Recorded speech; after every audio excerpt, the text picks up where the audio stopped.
It's like rain on your wedding day. It's the free ride when you're already late. It's the good advice that you just didn't take. And who would have thought it'd figure? Isn't it ironic, don't you think? Those words kind of echo around lately with me just because I don't think anything's ironic anymore. I think most of it's timing. The fact that everything is actually connected through God or gods or energy, it very much is connected. I found myself often about to give somebody great news just as they're about to leave. I don't want to go into any examples, but I can actually tell kind of one of the very first times I noticed that it worked. I will give an example. I was a young man once. Now I'm getting a little age on me. I was in a band and I thought we were going to make it. And so years and years of a group of young men giving their honest efforts and trying through money, through loss, through arguments, through differences of opinion over art, over what we should do with the art, over the overall goal was very, very different between the four or five of us, depending on when we were together. Long story short, towards the end, we were pretty darn good. And we had fans, and people were noticing, and they were coming to our shows. And when we finally started to get our foot back into like the bigger city shows, we landed one over at the time it was Shea Riley's. Now it's, I think, the Hangout or the Hideout. There was a balcony railing around in there. It was like kind of an old dance bar vibe place. We were one of the first bands to turn that more into a venue for him. For Ron, he was a good dude. Now anyway, Ron came up to me before the show and said he saw on a local website that it was going to be our last show ever. And he was concerned. He's like, well, why, what? And I looked at my group of guys and I said, what? Is there any truth to this? They all looked me in the eyes and kind of shrugged their shoulders and said, no, I don't know anything about it. But I could tell. And so, I don't know if it was a form of rebellion against them. I put on pretty much as much effort into that show as I physically could, from climbing onto the guitar player's back to jumping off of the drum set to, I think I climbed on top of some of the speaker cabinets a couple times and was out into the bar on the bar tables.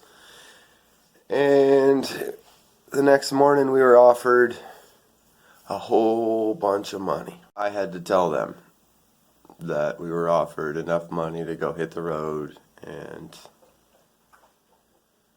pretty much cover our merchandise, our touring. We were pretty much signed the next morning. And I had to look at that person who offered that money also and tell him that was our last show. Now, at that point, that person kind of became a little embarrassed and they got upset because I invested a lot of time and effort into said band. But when I look back, it's not ironic at all. It was timing. Had I taken that money and went back and forgiven them boys, where would we be now? They would have used that money. We would have used that money. And it wouldn't have got us any farther down the road now that I knew where the actual passions lied, where everybody wanted to go when the truth came out. Timing. There's no ironic to it. Well, I've had a few other things recently happen that are also huge eye-openers for me on timing. People come in your life, people go from your life. All you can do is be yourself. All you can do is keep your head up, remain positive, do what you can. But at the end of the day, you can't make anybody like you. You can't make anyone love you. You can't make anyone stay. And sometimes they're meant to leave, even if you don't want them to. There's nothing ironic about it. It's timing. And I know this is kind of a negative aspect of ministry, but you can't have that dark without the light, as our good friend Bob Ross said. And on that note, I'm going to go make some breakfast. I'm going to go and I'm going to seize this day and make the absolute best of it. And I hope that those that know me and love me will naturally flock to me in my life from here out. And I don't need to try to impress them. I don't need to try to elaborate nothing. I don't need to be something I'm not. I just need to be happy. And that's my goal from here out. I'm going to follow some new dreams and paths that I've had on the back burner for a long time, that I've sacrificed, not because I was told to, but because it would have been a way big distraction in my life at the times. So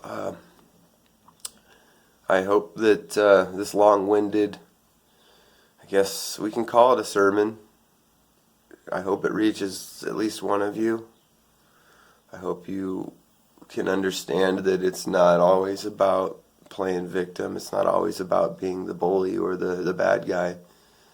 Sometimes opinions just don't have to match. And I notice around the world I'm looking right now, there's a lot of strife and struggles, and people are very upset with each other over small differing opinions, even though at the root of it, they really agree on more than they disagree with. I'm seeing families split up. I'm seeing kids get left behind. I'm seeing good people be abused. I'm seeing all sorts of things that I don't want to see, but I have to see them so that I can see the good stuff too. And there's so much of that out there. So much.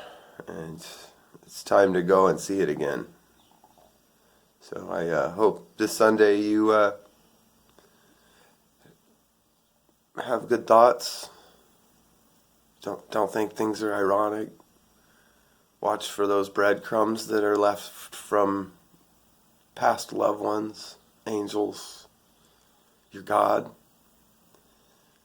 Pay attention to the time when you feel weird. Pay attention to when your ears make that high-pitched ring. Sometimes that's somebody trying to get your attention. And pay attention when somebody around you's hurting, because it might be you that needs to reach out to them because they are lost.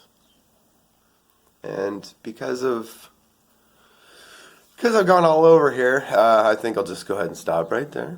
And I will conclude this week's sermon. And be good to each other, people, please. I love you guys all very, very much. And I want nothing but the best for everyone. And that's achievable.